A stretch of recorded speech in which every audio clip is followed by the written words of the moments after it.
Dans le chapitre 19 de la Genèse, nous lisons le récit de Lot, de sa famille et de Sodome et Gomorrhe.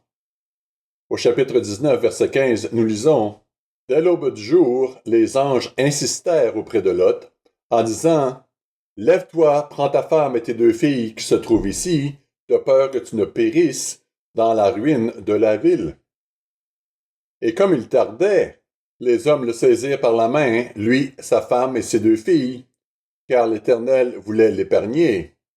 Ils l'emmenèrent et le laissèrent hors de la ville. Nous savons qu'il était juste, et nous concentrons souvent notre attention sur sa femme, qui semblait vraiment désirer ce qu'elle avait laissé derrière elle. Mais nous lisons dans 2 Pierre qu'il était un homme juste. Même après que les hommes de la ville ont tenté de violer ces 2 invités, et qu'ils ont refusé sa proposition de violer et d'abuser ses 2 filles, il est dit qu'il s'est attardé. Malgré la puanteur de la société de Sodome, il était attiré. Peu à peu, il semble qu'il soit devenu insensible et qu'il ait accepté dans une certaine mesure leurs coutumes et leurs normes. Comme une grenouille dans une casserole d'eau chaude, nous avons été exposés à une détérioration progressive de nos coutumes et de nos normes dans notre propre culture. Voici un extrait du site pewresearch.org intitulé « Comment l'opinion publique américaine a évolué en 20 ans d'enquête ». Cette section se lit comme suit. Un revirement de l'opinion publique sur le mariage homosexuel. Le premier mariage homosexuel aux États-Unis a eu lieu en 2004 dans le Massachusetts, à la consternation des 2 candidats à la présidence de l'époque, le républicain George W. Bush et le démocrate John Kerry. Leurs opinions reflétaient celles du grand public. Cette année-là, 31% des Américains étaient favorables au mariage homosexuel, tandis que 60% s'y opposaient. En 2023, l'attitude à l'égard du mariage entre personnes du même sexe s'était manifestement inversée. 63% des Américains y étaient favorables et 34% s'y opposaient.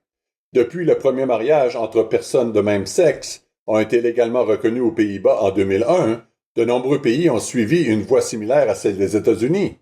L'opinion internationale sur le mariage entre personnes du même sexe varie, mais en général, elle est de plus en plus favorable depuis une dizaine d'années.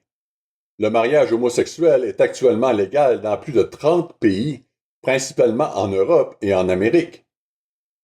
L'article du Pew Research continue d'énumérer les sujets. Le sujet étant l'avortement. L'avortement est un autre sujet sur lequel les divisions partisanes se sont accentuées.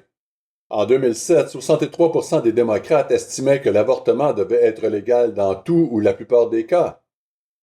Cette proportion est passée à 85% aujourd'hui, à la suite de la décision de la Cour suprême en 2022 de renverser l'arrêt Roe contre Wade qui avait consacré le droit constitutionnel à l'avortement en 1973. Cependant, 40% des républicains sont d'accord avec eux. Les opinions varient au niveau international, mais le soutien à l'avortement légal a généralement augmenté au cours de la dernière décennie en Europe, en Amérique latine et en Inde. En moyenne, 66% des adultes interrogés dans les 27 pays étudiés déclarent aujourd'hui que l'avortement devrait être légal dans tous les cas ou dans la plupart des cas. Au cours des 2 ou 3 dernières générations, les habitudes et les normes de notre culture ici aux États-Unis et dans le monde entier se sont détériorées, parfois rapidement, parfois très progressivement. Je ne pense pas vous avoir dit quoi que ce soit que vous ne sachiez déjà, mais un changement d'attitude du public m'a vraiment frappé au printemps dernier ici en Caroline du Nord. Auparavant, les formes légales de jeux d'argent en Caroline du Nord comprenaient la loterie pour l'éducation, 3 casinos indiens et des bingos de bienfaisance. Les opposants se sont opposés à l'expansion des jeux d'argent ici, au cœur de la Bible Belt, la ceinture de la Bible. Mais le 11 mars, la Caroline du Nord a rejoint 29 autres États et est devenue le dernier État à avoir légalisé les paris sportifs en ligne. Et immédiatement après, voici une autre citation. la Caroline du Nord a parié 198 millions de dollars au cours de la première semaine où les paris sportifs en ligne sont devenus légaux. Et un petit sous-texte ici, les habitants de la Caroline du Nord ont parié 198 millions de dollars au cours de la première semaine de légalisation des paris sportifs en ligne dans l'État. Un chiffre dopé par les tournois de basketball de la Ligue NCAA et par une avalanche de dollars promotionnels distribués par les sites de paris sportifs pour inciter les gens à parier, a annoncé mercredi la commission de la loterie de la Caroline du Nord. Aujourd'hui, il est impossible d'allumer une station de radio locale, du moins c'est ce que j'ai constaté le matin en me rendant au travail, sans être bombardé de publicités pour DraftKings ou FanDuel. Placez vos paris et nous vous donnerons même de l'argent en prime. Vous vous dites peut-être, vraiment? Est-ce si important? Devons-nous vraiment parler de jeux d'argent? Je sais que les jeux d'argent ne sont pas une bonne chose, je n'ai pas l'intention d'aller dans les casinos, mais est-ce vraiment important?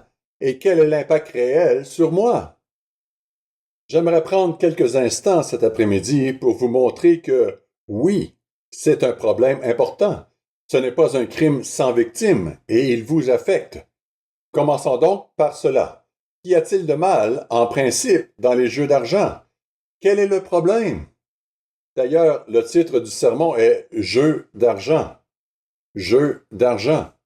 Tout ce que j'ai essayé de trouver d'autre me semblait trop mignon. C'est pourquoi je l'appelle simplement « Jeux d'argent ». Si vous voulez lui donner un autre titre, faites-vous plaisir, mais je l'appelle simplement « Jeux d'argent ».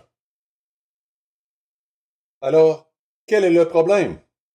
Je vais vous donner 4 points précis. Premièrement, cela cultive la convoitise. Cela cultive la convoitise. Exode 20, verset 17.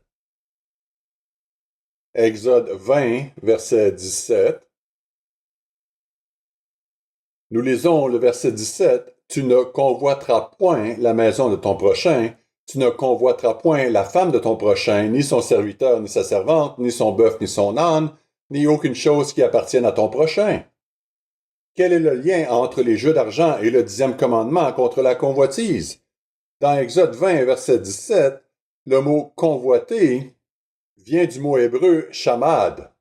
Et il est intéressant de noter que c'est le même mot qui est utilisé pour « agréable » dans Genèse chapitre 2. Reportons-nous à Genèse chapitre 2, Genèse 2, verset 9. L'Éternel Dieu fit pousser du sol des arbres de toute espèce, agréables à voir et bons à manger. Le mot shamad est traduit ici au verset 9 par agréable.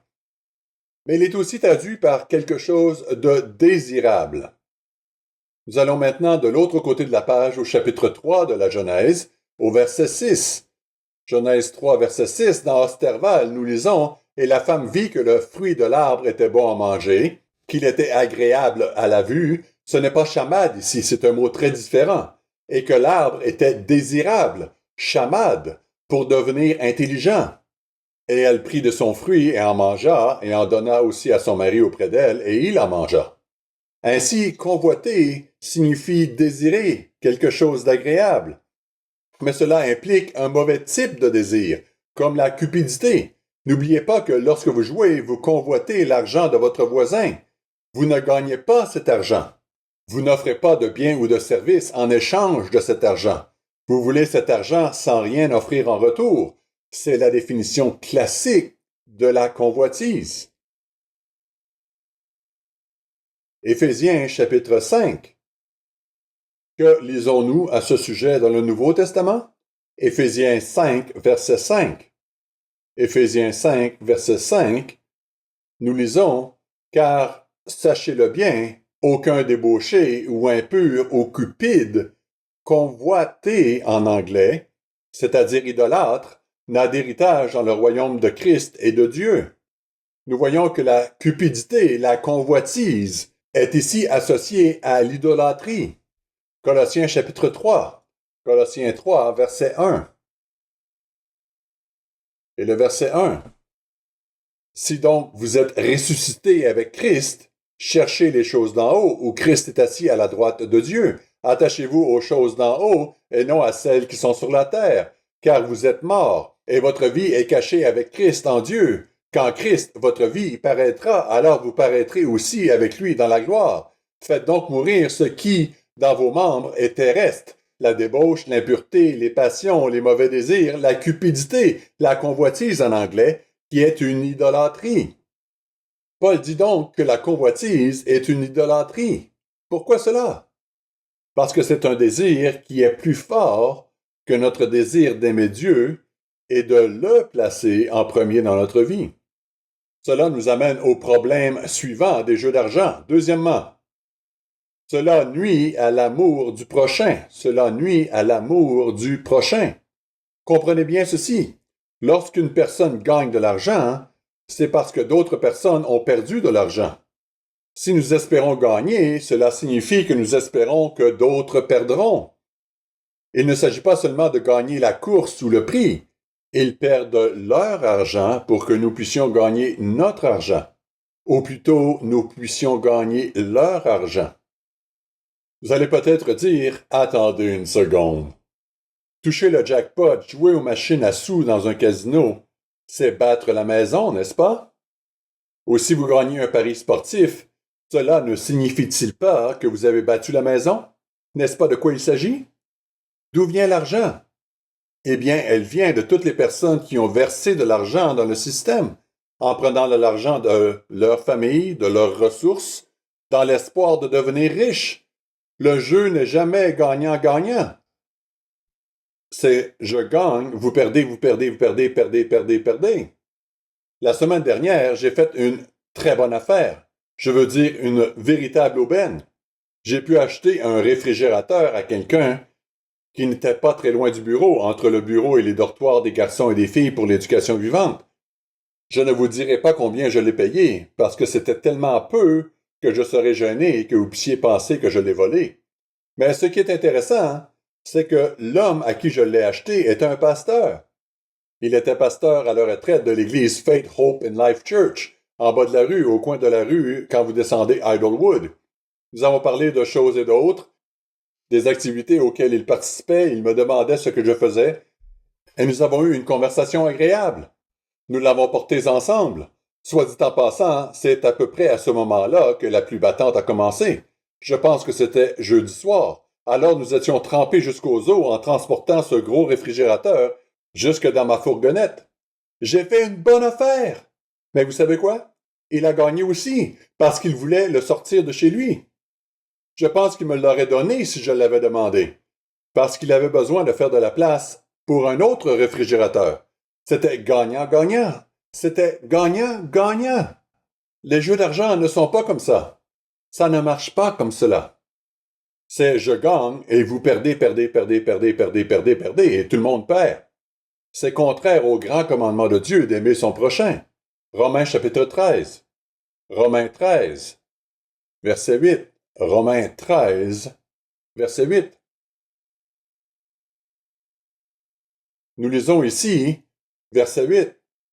Ne devez rien à personne, si ce n'est de vous aimer les uns les autres, car celui qui aime les autres a accompli la loi.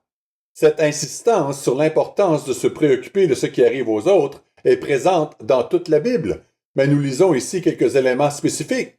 Verset 9. Alors qu'il explique ce que signifie aimer son prochain, il déclare, verset 9, en effet, les commandements, tu ne commettras point d'adultère, tu ne tueras point, tu ne déroberas point, tu ne convoiteras point, et ce qu'il peut encore y avoir se résume dans cette parole.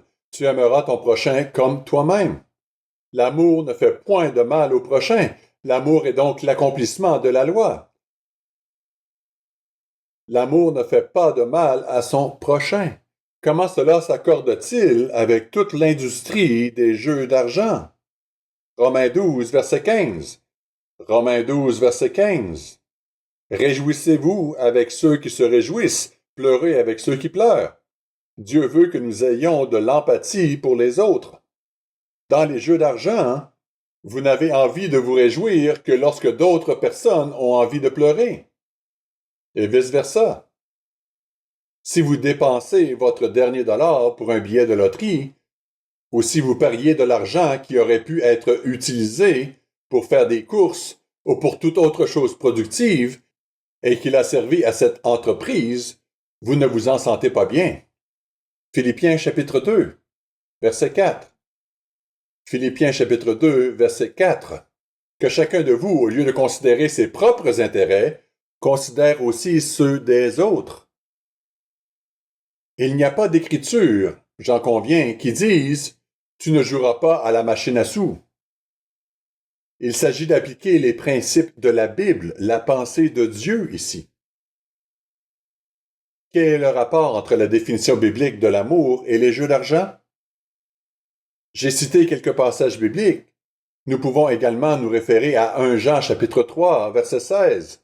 1 Jean 3, verset 16. Nous avons connu l'amour en ce qu'il a donné sa vie pour nous. Nous aussi, nous devons donner notre vie pour les frères. Si quelqu'un possède les biens du monde et que, voyant son frère dans le besoin, il lui ferme ses entrailles, comment l'amour de Dieu demeure-t-il en lui? Toutes les Écritures soulignent avec emphase que nous devons nous préoccuper du bien-être de notre frère, et non pas de notre bien-être par rapport à notre frère. L'amour peut également être défini comme la voie de donner plutôt que la voie de prendre. Et Dieu est le plus grand donateur, n'est-ce pas? Il nous donne le souffle de vie. Il est la source de tout don parfait et bon. Dieu veut que nous suivions son exemple et que nous vivions un mode de vie de don, en utilisant notre temps, nos talents, notre énergie pour donner aux autres. Les jeux d'argent, en revanche, sont axés sur l'obtention et non sur le don. Troisièmement, cela cultive le matérialisme. Cela cultive le matérialisme. Qu'enseigne la Bible sur le matérialisme? 1 Timothée chapitre 6, verset 9. 1 Timothée 6, verset 9.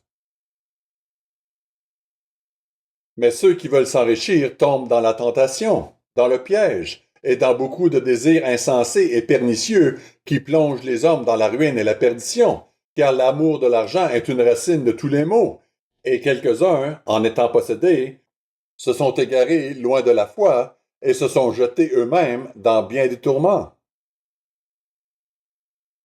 Le matérialisme, l'amour de l'argent et des choses que l'argent peut acheter et nous obtenir est directement lié à la convoitise et à l'envie. Comme l'expliquent les Écritures, il est souvent autodestructeur.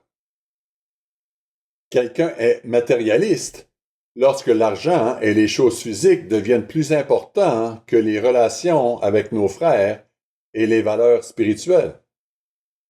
Proverbe 16, verset 16 déclare, Proverbe 16, verset 16, combien acquérir la sagesse vaut mieux que l'or? Le matérialisme peut nous faire perdre ce qu'il y a de plus précieux, à savoir la vie éternelle. Nous lisons cela dans Marc 10, où le Christ dit, Marc 10, verset 24, « Mes enfants, qu'il est difficile à ceux qui se confient dans les richesses, à ceux qui mettent leur confiance dans les richesses. Leur problème étant résolu par $1 de plus, par plus de richesse, d'entrer dans le royaume de Dieu. » Quatrièmement, cela nuit à une éthique divine de travail. Cela nuit à une éthique divine du travail. En quoi le jeu est-il contraire à l'éthique biblique du travail? Les proverbes sont un excellent endroit pour nous donner une leçon sur ce sujet. Proverbe chapitre 10, verset 4. Proverbe chapitre 10, verset 4. Dieu louange la richesse provenant du travail. Verset 4. Celui qui agit d'une main lâche s'appauvrit, mais la main des diligents enrichit. Celui qui amasse pendant l'été est un fils prudent. Celui qui dort pendant la moisson est un fils qui fait honte. Proverbe 10, verset 16. Proverbe 10, verset 16. L'œuvre ou le travail du juste est pour la vie, le gain du méchant est pour le péché. Proverbe 12, verset 11. Verset 11 de Proverbe 12. Celui qui cultive son champ est rassasié de pain, mais celui qui poursuit des choses vaines est dépourvu de sens. Proverbe 13, verset 11. Proverbe 13, verset 11. La richesse mal acquise diminue, mais celui qui amasse par son travail, peu à peu l'augmente. Proverbe 28. Proverbe 28, verset 19.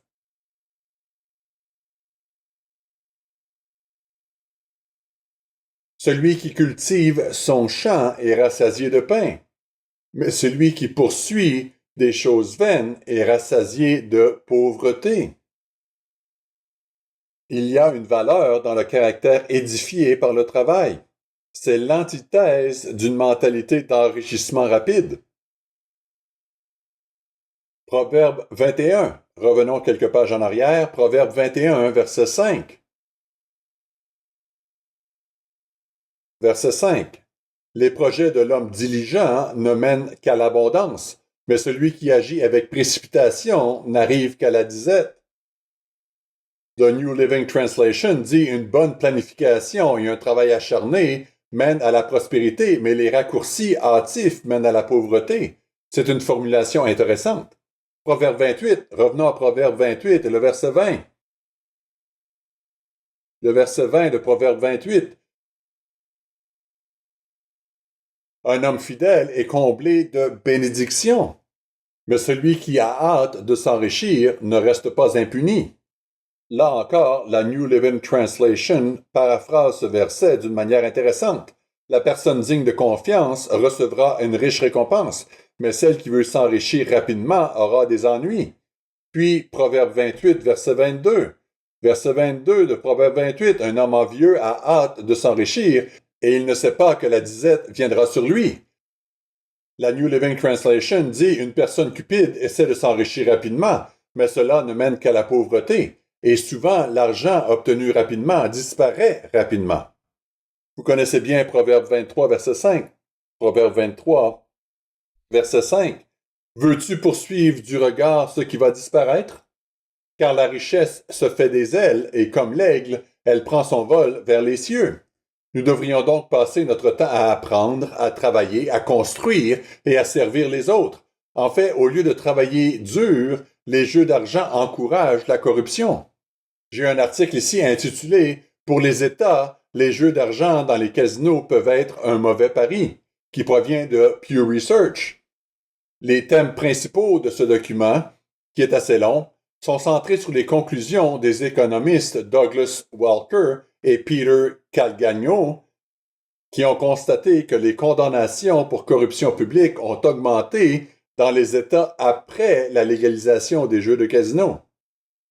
Ils présentent différents États, 5 en particulier, qui ont enregistré des taux de condamnation pour des corruptions publiques nettement plus élevés lorsque les jeux d'argent ont commencé à s'y implanter. Ce n'est pas compliqué, n'est-ce pas? Parce qu'il s'agit d'une activité tellement importante que beaucoup d'argent la suit.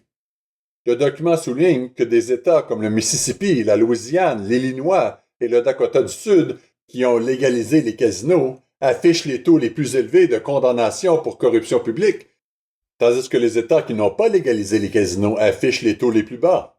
Vous savez, le désir de réussite financière doit s'inscrire dans une perspective divine appropriée. La parole de Dieu préconise la patience, la diligence, le travail acharné et la confiance en lui comme fondement du succès, et non sur un billet de loterie, une machine à sous ou un choix gagnant sur le Super Bowl. Nous reprenons la lecture des Proverbes. En nous en tenant dans cette section à quelques-uns des nombreux proverbes qui mettent en lumière la manière dont nous gérons l'argent et notre attitude à l'égard de la richesse.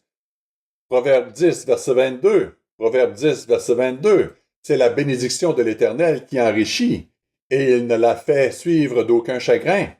Ainsi, si nous nous tournons vers Dieu pour qu'il réponde à nos besoins financiers, il n'y a pas de chagrin qui s'ajoute. Proverbe 15, verset 16. Proverbe 15, verset 16. Mieux vaut peu avec la crainte de l'Éternel qu'un grand trésor avec le trouble. Et Proverbe 30, verset 7. Proverbe 30, verset 7.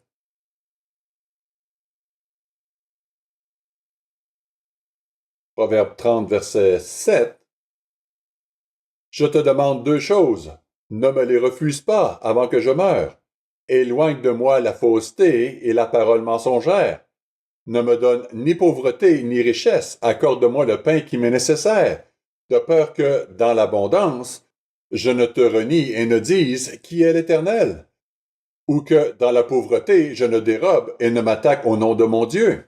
J'ai donc parlé de l'idée des jeux d'argent, la loterie, les casinos avec leurs machines à sous et leurs tables de blackjack, les paris en ligne.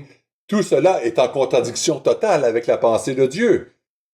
Je peux dire en toute confiance que nous n'entrerons pas dans une station-service au cours du millénaire pour acheter un billet de loterie de 5 numéros gagnants sur 36.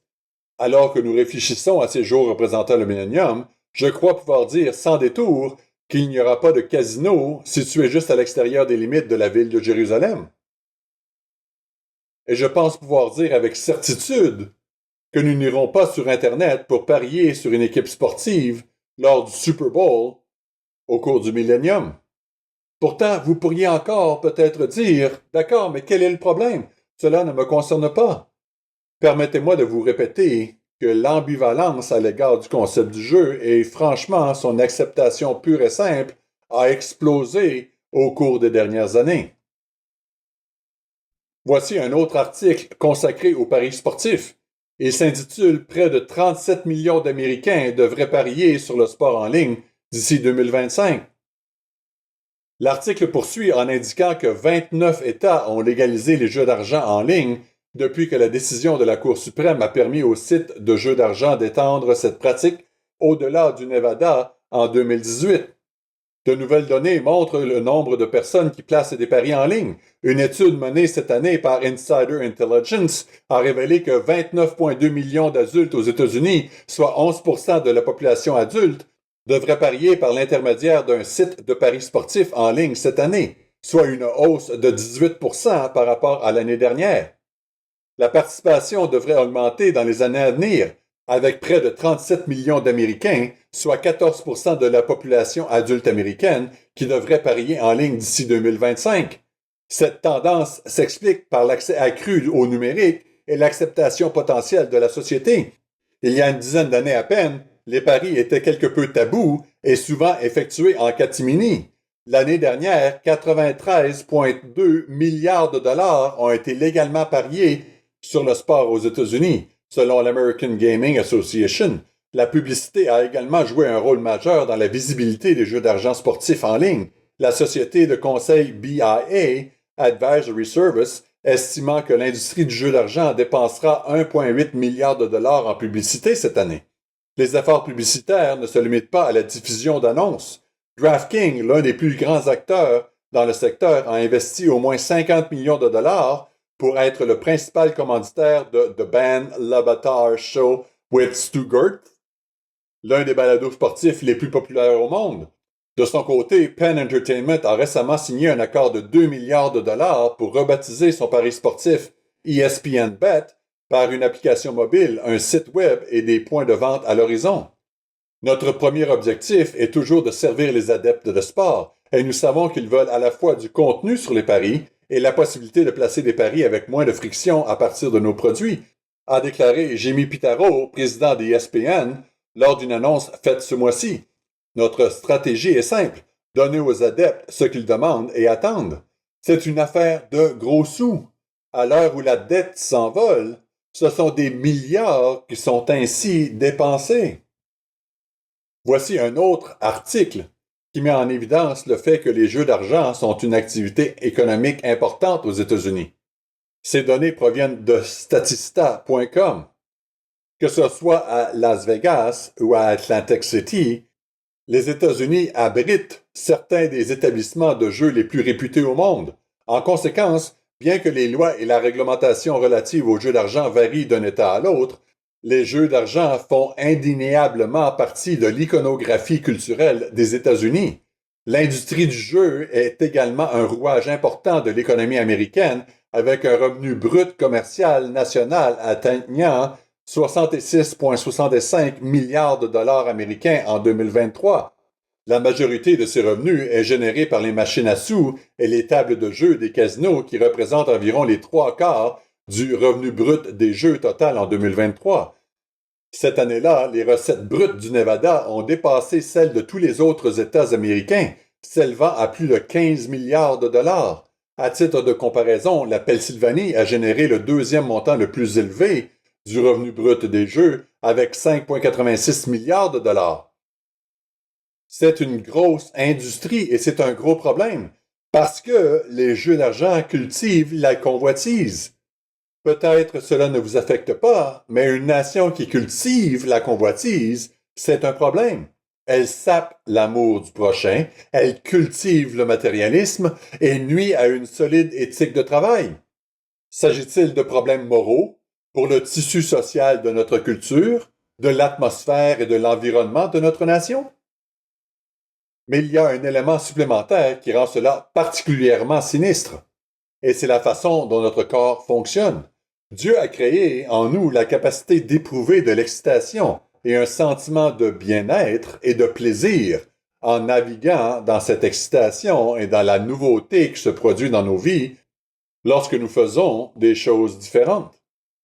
Nous avons dans notre corps une substance chimique appelée dopamine qui est stimulée dans ces situations. Ce n'est pas une mauvaise chose, c'est la façon dont notre corps fonctionne et qui est prévu pour fonctionner de cette façon. Mais cette qualité humaine peut être exploitée. La télévision l'exploite en nous excitant avec des intrigues dramatiques, des rebondissements et des dénouements en suspens. Les partitions musicales des émissions de télévision et des films exploitent notre capacité à nous enthousiasmer. Vous est-il déjà arrivé de couper le son d'un film passionnant et de vous rendre compte qu'il n'est plus aussi excitant? C'est ce que fait la musique écrite pour les films et la télévision. Nos téléphones portables font la même chose, n'est-ce pas? Ils nous encouragent à les regarder constamment pour voir qui nous a écrit un texte ou un courriel, qui a posté une nouvelle vidéo, une nouvelle histoire sur Instagram, TikTok, X, ou peut-être même Facebook pour ceux d'entre nous qui sont de la vieille école. Et il ne s'agit pas seulement de dopamine. Voici un article de l'Association américaine de psychologie. Les chercheurs s'efforcent maintenant d'affiner leur compréhension des principes psychologiques qui sous-tendent l'envie de jouer et des fondements neurologiques de ce qui se passe dans le cerveau des joueurs qui ont du mal à s'arrêter. Ces recherches vont à l'encontre des hypothèses simplistes sur le rôle que joue le neurotransmetteur dopamine dans la dépendance. Les études montrent des variations dans le volume et l'activité de certaines zones du cerveau liées à l'apprentissage, à la gestion du stress et au traitement de la récompense qui pourraient contribuer aux jeux problématiques. Apparemment, nous sommes plus complexes que la simple dopamine, mais nous sommes excités par les choses. Et tout cela est bien réel. Et vous voyez, Satan a utilisé le principe du plaisir, le pouvoir du désir. Comme nous le voyons depuis le début, dans Genèse 3, verset 6, nous avons lu ceci. La femme vit que l'arbre était bon à manger et agréable à la vue, et qu'il était précieux pour ouvrir l'intelligence. Elle prit de son fruit. Ce désir, cette excitation de quelque chose de nouveau, cela nous excite, nous stimule, et nous en voulons plus. Nous en voulons plus. Et le même principe est utilisé par Satan et ses serviteurs involontaires dans notre monde. Le principe du mauvais désir, sans le vouloir, parce que notre monde est aveuglé. Dans notre monde, c'est la survie du plus fort. Celui qui gagne le plus est le gagnant. C'est le monde dans lequel nous vivons. Mais comme je l'ai dit, Satan utilise cette partie de notre nature humaine, le principe du mauvais désir, pour la cultiver, pour le nourrir, afin que nous en voulions toujours plus. En réalité, il existe des désirs qui sont bons. Le désir d'avoir un mari ou une femme, par exemple, est bon. Mais un mauvais désir transforme ce bien en mal. Le désir pour la femme d'un autre homme, ou l'attrait sexuel d'un homme pour une femme sur un écran, de télévision, un ordinateur, un téléphone intelligent. Ce type de mauvais désir tire parti de ce sentiment d'excitation, cette dopamine et de tout ce qui se passe à l'intérieur, pour nous donner envie d'en avoir plus. C'est ainsi que nous devenons dépendants au mauvais désir. D'avoir plus de ce que je veux, de ce que je veux faire. Et c'est la même chose lorsqu'il s'agit d'argent. C'est pourquoi nous lisons dans 1 Timothée chapitre 6 que l'amour de l'argent est une racine de toutes sortes de maux. De toutes sortes de maux. Parce que ce désir d'argent est cultivé de nombreuses manières différentes. Et notre addiction moderne au jeu d'argent n'est qu'un moyen additionnel. Cette attitude qui consiste à dire « je veux ce que je le veux tout de suite et je suis prêt à risquer plus pour en obtenir plus. Je suis prêt à risquer ce que j'ai pour obtenir le gros lot. »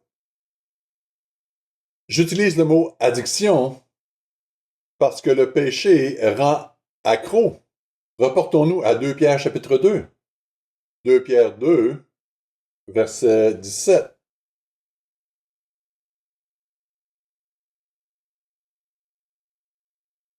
Pierre 2, verset 17 nous dit « Ces gens-là sont des fontaines sans eau, des nuées que chasse un tourbillon.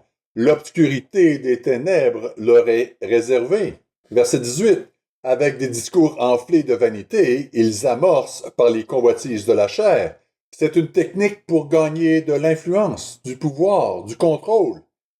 Il dit par les dérèglements, ceux qui viennent à peine d'échapper aux hommes qui vivent dans l'égarement.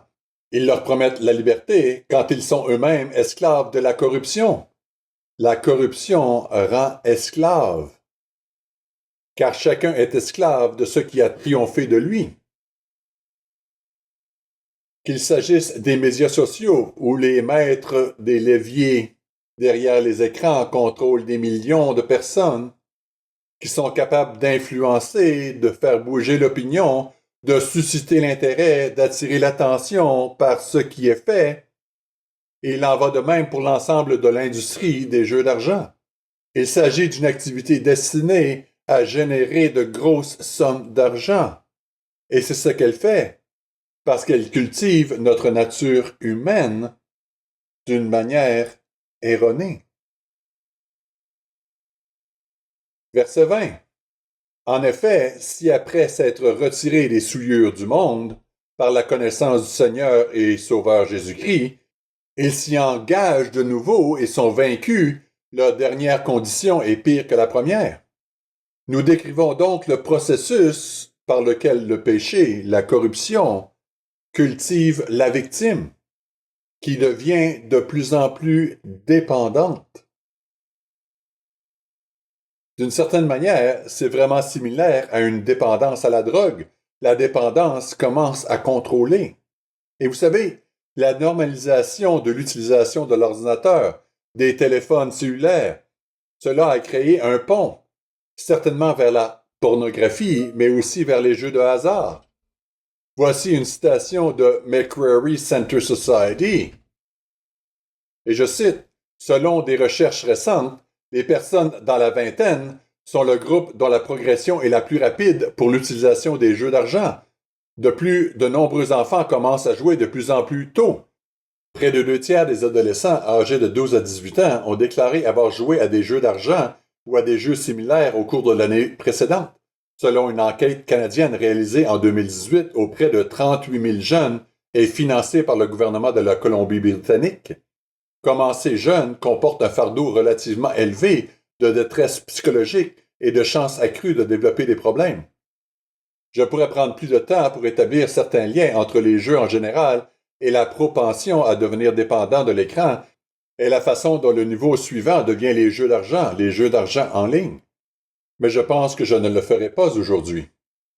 Vous pouvez faire des recherches si vous le souhaitez. Je ne me contente pas de dénoncer un problème de plus dans notre société. Je voudrais donc prendre un peu de recul. J'ai essayé d'expliquer un peu pourquoi toute cette histoire de jeu d'argent est un problème et comment il nous affecte et à quel point il affecte le monde, la culture dans laquelle nous vivons, la marmite dans laquelle nous mijotons.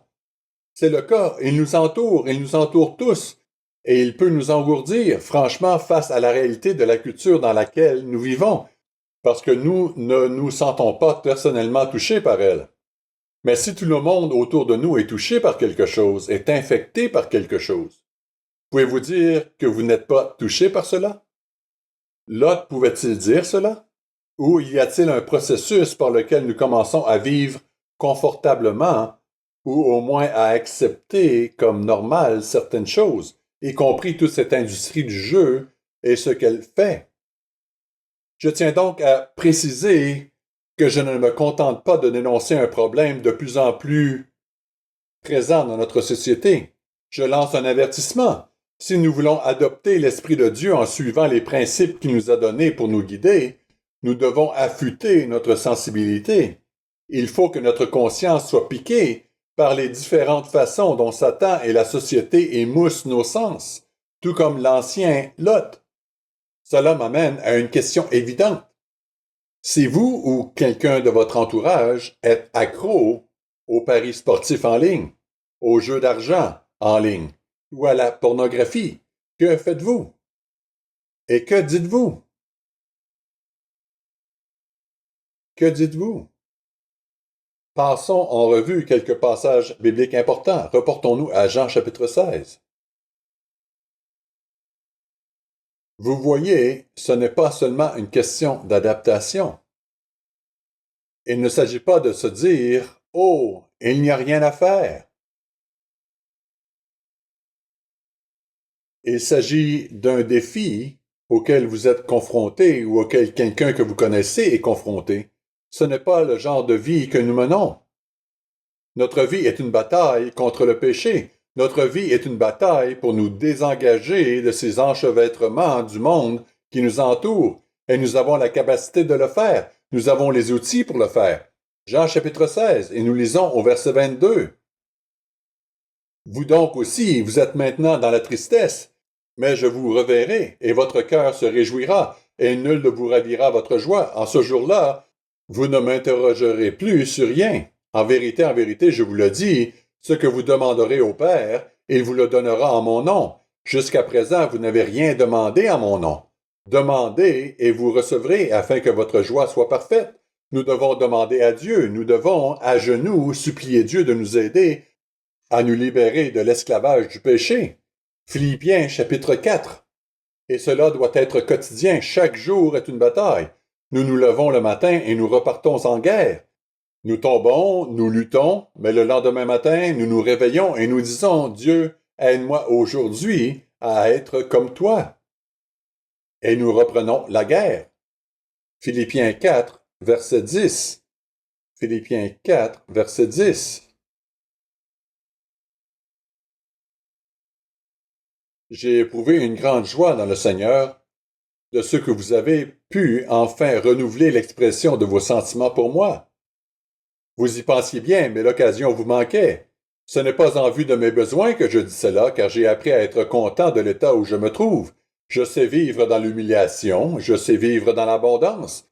En tout et partout, j'ai appris à être rassasié et à avoir faim, à être dans l'abondance et à être dans la disette. En d'autres termes, je peux relever tous les défis auxquels je suis confronté dans la vie grâce à cet élément qui dit, verset 13, « Je puis tout par celui qui me fortifie. » Et nous pouvons nous poser la question de savoir si nous fonctionnons avec nos propres forces.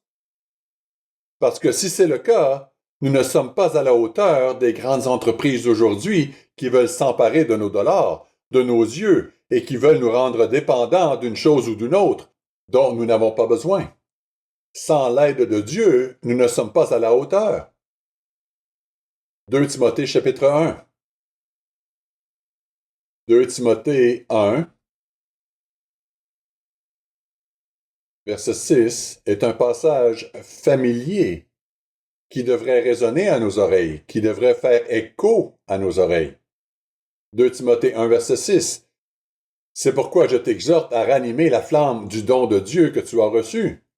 Paul écrivait à Timothée, sachant qu'il était confronté en tant que jeune homme au même défi que tous les autres jeunes hommes. Il dit au verset 6, « C'est pourquoi je t'exhorte à ranimer la flamme du don de Dieu que tu as reçu par l'imposition de mes mains. Car ce n'est pas un esprit de timidité que Dieu nous a donné, au contraire, son esprit nous remplit de force, d'amour et de sagesse. Il n'y a personne qui ne puisse surmonter, avec l'aide de Dieu, l'une ou l'autre des dépendances si répandues dans notre société. » Cela peut sembler une réponse toute faite, mais ce n'est pas le cas. Ce n'est pas le cas. C'est un guide pour notre guerre quotidienne contre les défis de Satan et de notre société, les péchés, les dépendances, les attraits qui nous attirent vers le monde d'aujourd'hui. 1 Corinthiens chapitre 10. Cela devrait nous réconforter, car nous pouvons nous rendre compte que nous ne sommes pas seuls. 1 Corinthiens chapitre 10. Tel a été le défi, la bataille pour tous ceux qui veulent suivre Dieu. Dans 1 Corinthiens chapitre 10, nous constatons que Paul met en lumière l'exemple de nos ancêtres. 1 Corinthiens 10, verset 11. Ces choses leur sont arrivées pour servir d'exemple. Elles ont été écrites pour notre instruction, à nous qui sommes parvenus à la fin des siècles. Nous avons un exemple de cause à effet. En lisant l'histoire des anciens Israélites, nous nous rendons compte de ce qui se passe lorsque nous tournons le dos à Dieu, lorsque nous ne lui obéissons pas. Nous apprenons la leçon du fruit, la conséquence. Il dit donc au verset 12, « Ainsi donc, que celui qui croit être debout prenne garde de tomber. » Nous pensons que nous pouvons nous tenir debout seuls. Nous pensons pouvoir résister au vent de la force d'un ouragan. Nous ne faisons pas le poids. En venant ici, nous avons appris ce qui se passait à Asheville. Vous avez peut-être vu des images, des vidéos des rivières et des inondations massives. Vous avez peut-être vu un carrefour où une grosse semi-remorque ou un camion de location ont été emportés flottant sur les eaux en furie dans ce qui était une rue. Vous pensez que vous pouvez vous opposer à cela et dire « Oui, venez les inondations ». Ce n'est pas physiquement possible. Et spirituellement, nous ne pouvons pas, sans l'aide de Dieu, résister à Satan, à ses ruses et à l'influence qu'il exerce sur ce monde. Mais il dit au verset 12, « Ainsi donc, que celui qui croit être debout prenne garde de tomber. Aucune tentation ne vous est survenue qui n'ait été humaine, et Dieu, qui est fidèle, ne permettra pas que vous soyez tentés au-delà de vos forces, mais avec la tentation, il préparera aussi le moyen d'en sortir, afin que vous puissiez la supporter. » Soit ceci est vrai, soit Dieu est un menteur. Soit il peut nous aider à vaincre n'importe quelle dépendance, soit il est un menteur, parce que c'est ce qu'il a inspiré d'être écrit. Nous pouvons vaincre les attraits de la chair. Nous pouvons faire l'expérience du plaisir sans être la proie de ce plaisir qui nous consume. Ainsi, si vous êtes déjà dépendant aux jeux d'argent, des jeux en ligne, de la pornographie, des médias sociaux, voici quelques points à garder à l'esprit. Tout d'abord, point numéro 1, il faut être plus sensible aux problèmes, plus sensibilisé, parce que lorsque nous sommes plus sensibilisés, nous reconnaissons ce dans quoi nous nous engageons, nous reconnaissons les fruits, nous reconnaissons les conséquences. Si nous sommes plus sensibilisés, nous comprenons mieux comment une action apparemment anodine peut avoir des conséquences profondes. Nous devons être plus sensibilisés, pas moins. Et nous devons certainement reconnaître la dépendance au péché dans nos vies, reconnaître ce à quoi nous avons affaire. Nous devons demander à Dieu de nous aider et de nous donner la force d'aiguiser notre conscience. Nous devons résister, nous devons nous éloigner, nous retirer de l'arbre de la connaissance du bien et du mal, peut-être. Si Adam et Ève s'étaient éloignés pour ne pas pouvoir prendre ce fruit, c'est ainsi que nous nous éloignons du péché ou de la tentation, quelle qu'elle soit. Certains chercheurs considèrent que les jeux d'argent sont l'addiction qui se développe le plus rapidement chez les adolescents. Les jeunes Américains n'ont jamais connu la vie sans jeux d'argent légalisés, ce qui peut leur donner l'impression que ce n'est pas une grosse affaire. Cela peut leur donner l'impression que c'est acceptable, normal, que ce n'est pas important. Mais en fin de compte, nombre d'entre eux sont tentés et poussés par leur père à participer. Nous devons éduquer nos enfants, et non pas les enfermer dans une bulle de plastique, et c'est là le fin équilibre à atteindre. Nous ne souhaitons pas que nos enfants s'imprègnent des perversions de ce monde, mais en créant une bulle de plastique autour d'eux, plutôt que de développer en eux la force et le caractère nécessaires pour y faire face, nous leur faisons du tort. Comment former nos enfants? Reportons-nous à Deutéronome chapitre 6. Comment devons-nous aborder nos enfants pour qu'ils apprennent ce qui est bien et ce qui est mal? Il s'agit d'enseigner et de former. C'est simple. Mais dans quelle mesure le faisons-nous vraiment?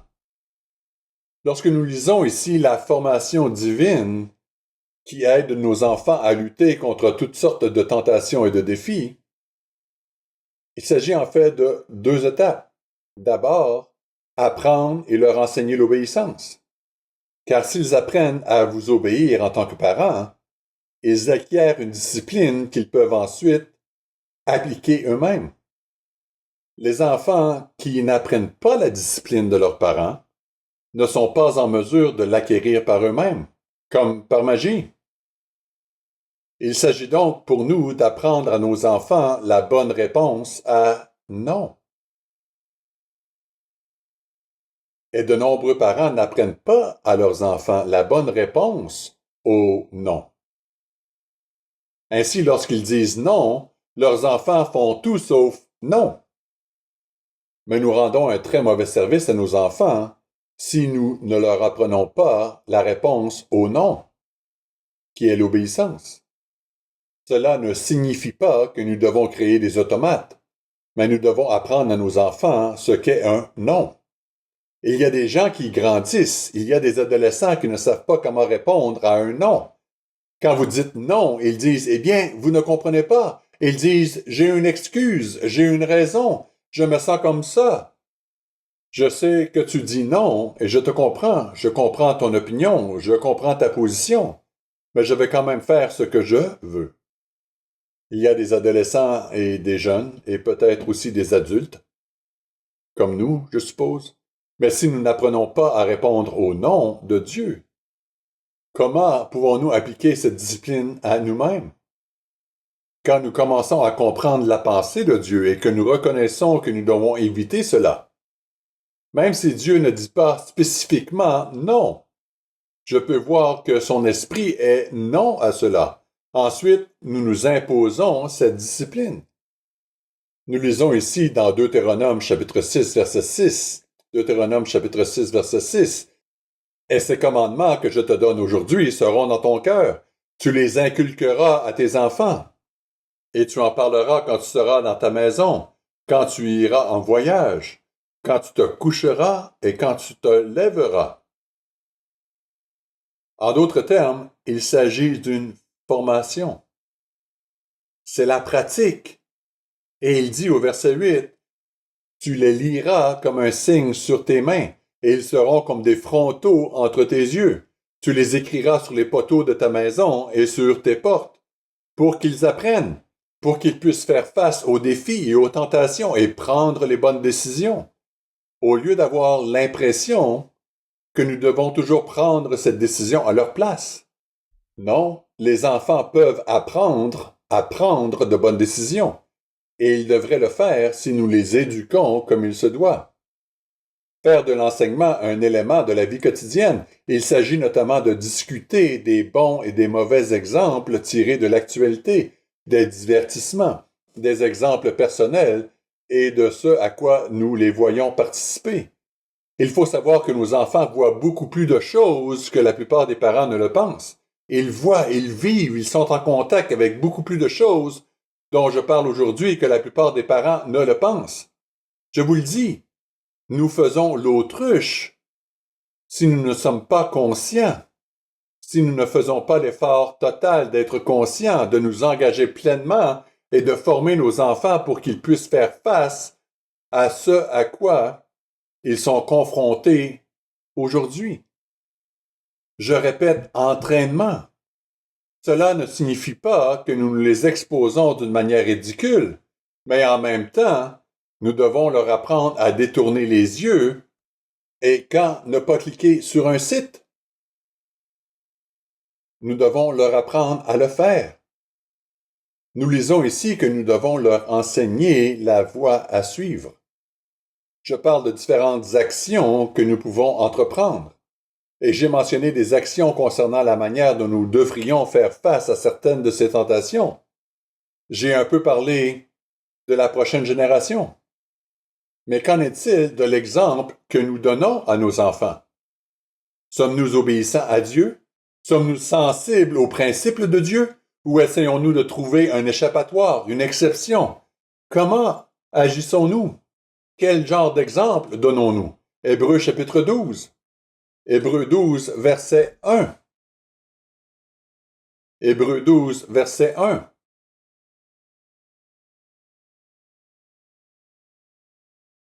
Nous donc aussi, puisque nous sommes environnés d'une si grande nuée de témoins, rejetons tout fardeau et le péché qui nous enveloppe si facilement. N'est-ce pas ce dont nous avons parlé aujourd'hui? La facilité avec laquelle nous nous laissons prendre au piège, et courons avec persévérance dans la carrière qui nous est ouverte, afin d'être le genre d'exemple décrit par cette grande nuée de témoins. Soyons capables de faire face à ceux qui nous ont précédés, lorsque nous en aurons l'occasion à l'avenir, et de les remercier pour l'exemple, pour la diligence dont nous avons entendu parler, pas seulement ici, mais aussi pour ceux qui ont été fidèles et diligents au cours des dernières décennies.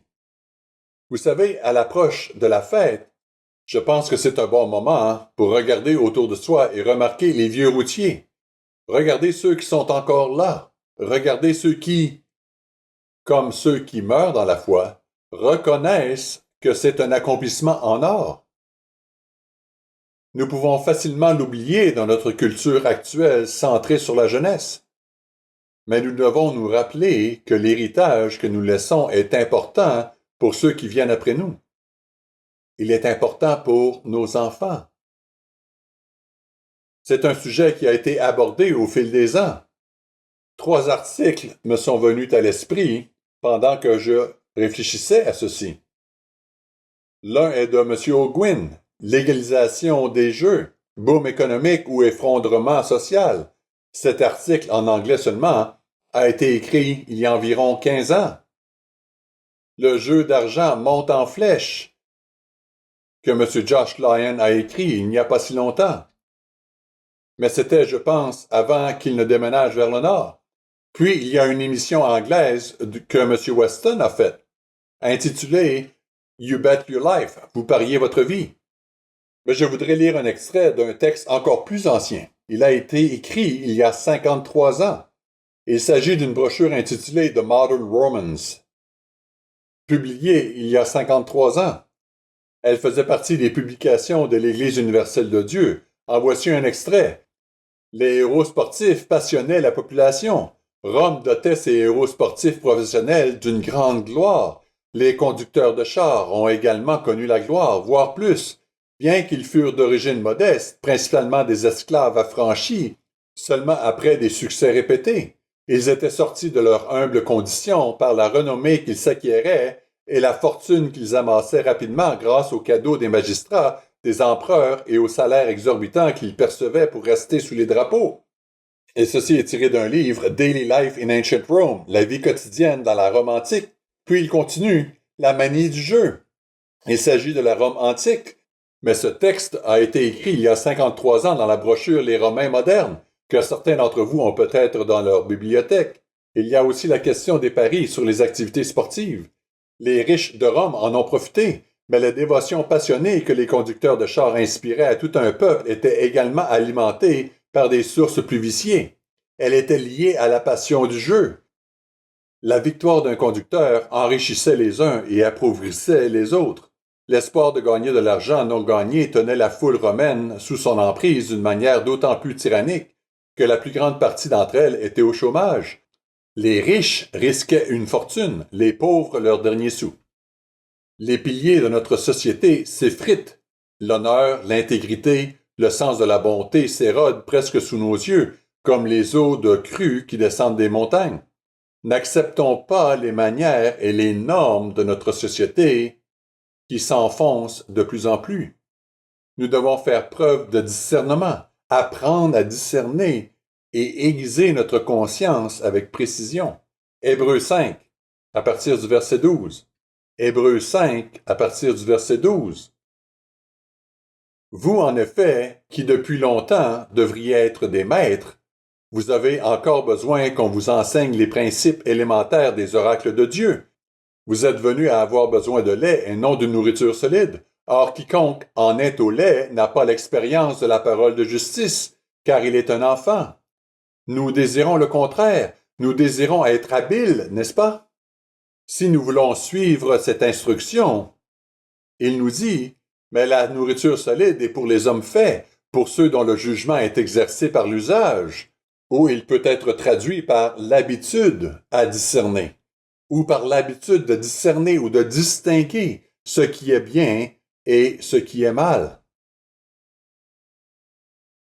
Nous devons apprendre à discerner et à prendre note, à exercer notre conscience, à l'aiguiser sur ce qui se passe autour de nous pour notre propre bénéfice.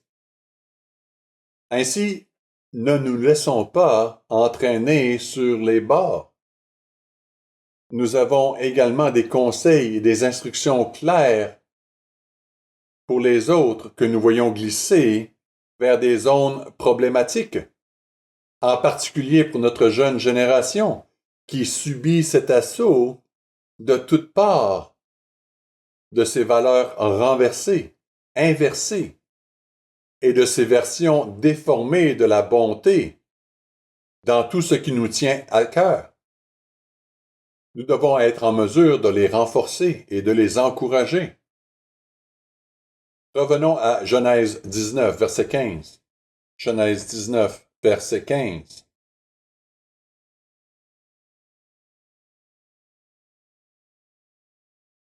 Verset 15. Dès l'aube du jour, les anges insistèrent auprès de Lot, en disant, « Lève-toi, prends ta femme et tes 2 filles qui se trouvent ici, de peur que tu ne périsses dans la ruine de la ville. » Verset 16. Et comme il tardait, Lot ne dirigeait pas. Il n'y avait pas de consensus.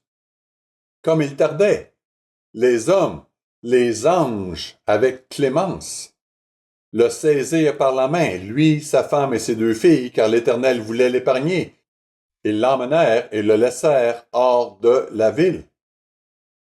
Frères et sœurs, soyons attentifs à ne pas devenir à l'aise avec les normes de notre société. Aiguisons notre conscience pour qu'elle reflète l'Esprit de Dieu et l'attitude de Dieu à l'égard du péché, afin que nous puissions diriger dans un monde nouveau et ne pas nous attarder dans l'ancien.